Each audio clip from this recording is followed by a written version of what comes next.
guard looks like. Everybody kind of knows roughly, so we're just going to already get there. So, first thing we're going to go over in the 50-50 position is, this is an equal position for obvious reasons. I've got no more control over Richie than he has of me within just the general framework of the position. But as you understand the position better and better, one person can absolutely derive an advantage if they understand the lever principle and how to control the lever to the hip. The main thing that we're using in the 50-50 guard is the lever to my opponent's hip as a source of control, and then alternately the lever to his knee as a source of submission. So we're basically accessing two levers. And that's pretty much what we're going to be working on today, is how to understand how to control these two levers to gain position or to gain submissions. Right? The first thing we want to go over is, when we're dealing with no gi, the main threat in the 50-50 guard is the heel hook. In the gi, the 50-50 is basically a sweeping position or a stalling position. In no gi, it's incredibly dangerous. So the absolute first thing we want to start with is, how do you stay safe as a practitioner in the 50-50 guard against somebody who's somewhat skilled in the position? And not even skilled in the position, but just knows what a heel hook looks like. So there are two positions that we want to adopt when we're in the 50-50. The first is the ankles being crossed. When you cross the ankles, so the thread on the heel hook is on the inside leg. When we cross the ankles, we always cross outside leg over.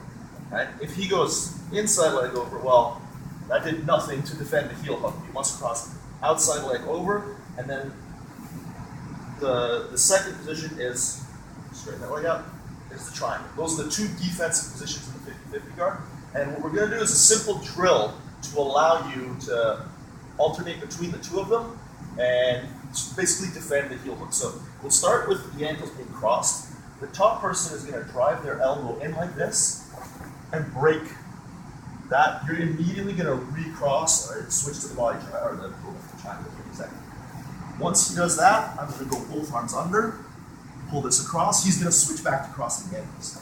I'm going to stick my elbow in, spread the legs apart. He's going to go to the triangle. I'm going to go both hands under. He's going to go back to legs crossed. All right? So you're learning, one, how to break the two main defenses, and two, how to reinstate the two main defenses. Just go back and forth between those. Is anybody that's good at 50-50, as soon as you do this, they're going to do this, and then you're going to go, as soon as you do that, they're going to go under, they're going to try to swing over, they're going to try to trap your leg here. Now, this leg is completely undefended. So, I don't want to spend a ton of time today on offense from the 50-50. I'm more concerned with teaching you how to survive the position and use it to extricate yourself, how to pass the 50-50.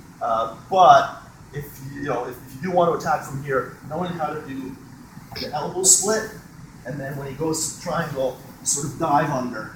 Those are the two main ways that you're going to be able to attack the heel hook. But for now, let's just get back here. Obviously, do not, if you catch the leg, don't apply the heel hook at all. I'll give a little speech on how dangerous the heel hook is before we do anything with it. But for now, just elbow comes in. I'm placing my body on the ground. I'm not sitting here like this, trying to use my arm to separate his legs. I'm placing my body on the ground, and I'm pushing off. I can actually be in the triangle position myself right now, and I'm pushing off my left foot to generate force. So again, right now, if my feet are dangling in the air, I cross your ankles, and don't let me split your heart. It's just my arm. I have no base. I'm actually using my core muscles right now just to keep myself suspended in the air. But don't let me split your legs apart. Oh, that's pretty strong. It's just, any movement that you're trying to do, if you can derive force from your contact with the mat, you'll be much, much more powerful.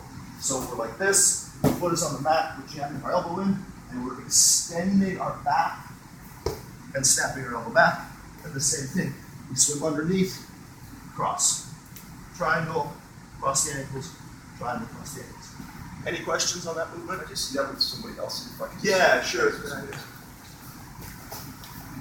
So we're going to be here. He's got his ankles crossed. I'm going to jam my elbow in and spread. He's going to go to triangle. I go under, I start pushing this across. He immediately lets go and goes back to triangle. This is the crucial part. It's when I go back to triangle for me. There you go.